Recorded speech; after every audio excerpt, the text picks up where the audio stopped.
Welcome to session 2.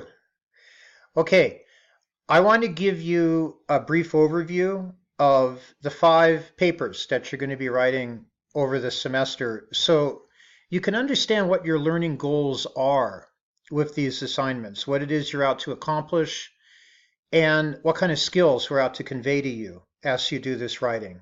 I believe if you get an overview of them, it'll be easier to do them because you'll know what you're up to. So our first assignment, which we're already launched into, is what I call the growth and grit essay, where you're taking the theoretical approaches that we're already studying, which is that of the brainology of Dweck, the fear factors of Cox, and what you'll look at this session, which is the TED Talk on Grit by Angela Duckworth. You're going to be applying their theoretical approaches to 2 pieces of writing. One of them is by Malcolm X. The other is by Sherman Alexie. What your task is going to be is to show how Malcolm X's and Sherman Alexie's accounts of their own unique education and their discovery of their growth mindsets, their overcoming of fear factors, and of course, their incredible grit.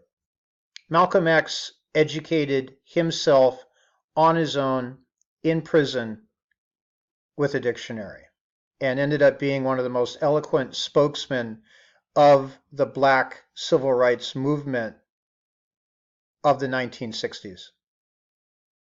So your task is going to be to take a theoretical approach and apply it to some real life narrative and see what you can discover when you do that. Your second, third, and fourth essays are actually a progression. They're going to build upon one another. And where we're going is we're going to start you off with what's called a narrative argument, where you are going to, using descriptive, colorful language, which shows instead of tells, take your readers into an experience that you had, a direct personal experience of something in our culture that we call a social issue. This could have a huge range of possibilities. It could be everything from homelessness to addiction to struggling to get your education to battling in the marketplace, to encountering environmental contamination, dealing with the medical health system.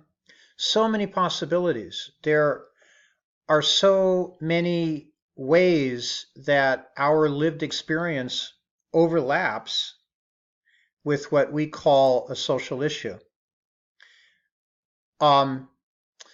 Your narrative essay is the practice of taking a reader into the experience by narrating it as if you were the author of your own novel. So we got a lot of material coming up for you that's going to make very clear how to do this approach. I'll probably be talking about it a little bit more.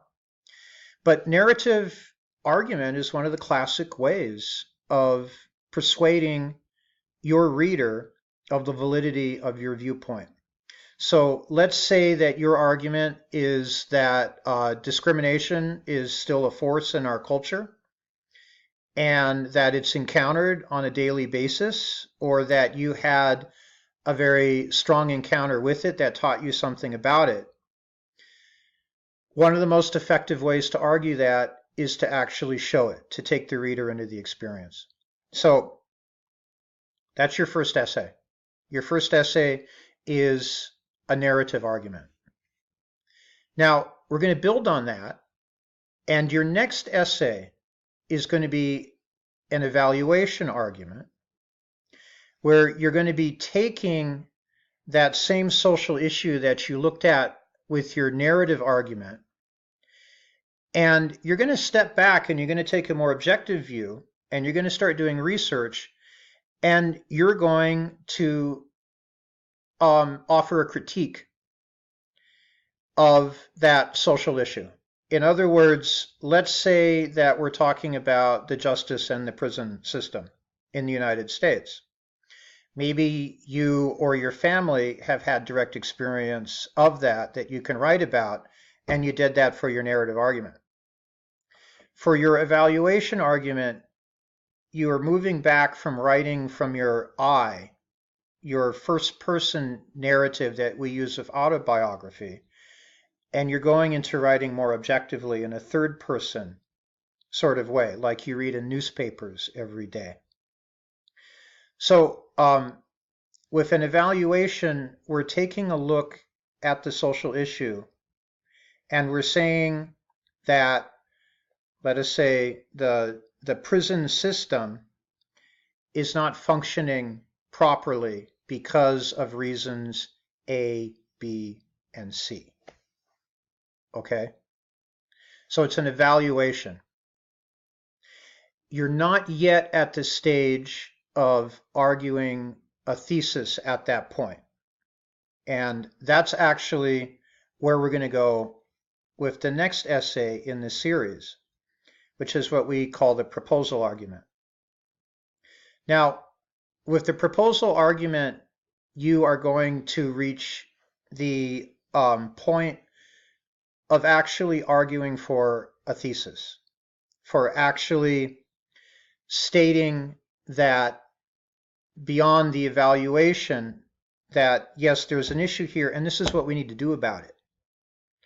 We have some classic essays that we're going to be looking at this semester that do that very thing. One of the most significant is Martin Luther King's letter from the Birmingham jail. But there are others. I'm not going to enumerate them right now. But the point is, once we've done our research, we've situated our own experience with a social issue, so we understand it in depth, we can get to the point where we're well enough informed that we can argue for a solution. Now, this solution can be at the widest general level of passing new laws and having a social movement, or it can be at a more personal level. This is what we have to do for our kids in our community. There's all kinds of ways you can approach this, but what distinguishes a proposal argument is you're making a call to action or a public declaration of principle. Let's go back to the Declaration of Independence really quickly. If you go and you look at that short document, that's exactly what it is about. It's a call to action, and it's a public declaration of principle. How does it go? All men are created equal. We didn't think to include woman at the time. So, the proposal argument is the last step in the development of your ability to argue effectively in a persuasive way. And that brings us to your last essay. Now, this essay kind of brings us back to the first essay that we wrote, but in this case, what you're going to be doing is taking a theoretical approach, and instead of applying it to other people's lives, like happened when we look at Malcolm X and Sherman Alexie, you're going to be applying it to your own life.